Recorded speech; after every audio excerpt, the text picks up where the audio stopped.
It's an issue that isn't new. We're talking about the battle over the pickleball paddle. Oh yeah, we've seen these issues pop up across Northern Virginia, and this sport is growing in a neighborhood, and neighbors say the noise is just too much. And tonight, this paddle battle is brewing in Fairfax County. Our Katie Lusso is in the Holland Hills neighborhood where the battle lines are being drawn in this neighborhood smackdown.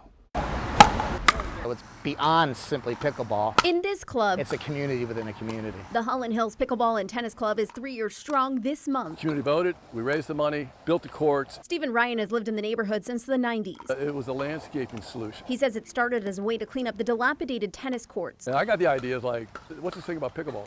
Put some duct tape on the courts, people showed up. Since then, they've grown to hundreds of members. We have people from their late teens to people 80 years old, and a group of us are going on vacation together. So now we know about each other's families, our kids. But not everyone is thrilled. Some neighbors say it's causing a racket. All of a sudden we had complaint after complaint after complaint, starting with the noise, the lights. Club members shared these complaints that were filed by some of the frustrated neighbors with the Holland Hills Civic Association, which owns the property. In one, a neighbor writes, quote, "I want to be clear, this is a pickleball specific complaint. Tennis does not burden our property with similar sound," end quote.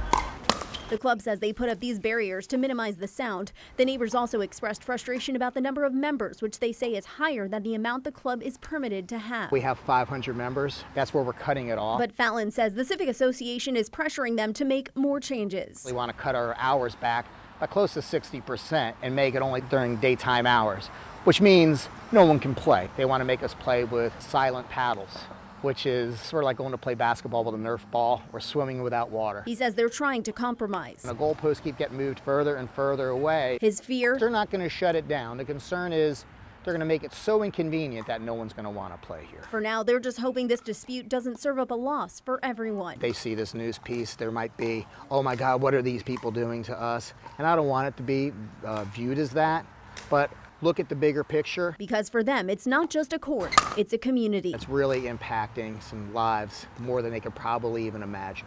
Now, ultimately, this is a battle between the Holland Hills Civic Association and the Holland Hills Pickleball and Tennis Club. Now, I reached out to the family that filed the complaint, but they did not return my calls or messages. As for the Civic Association, they told me they will not be providing us a statement regarding this or doing any interviews on this topic. We will continue to follow this as it plays out and bring you updates as we get them. I'm Katie Lusso. Back to you. All right.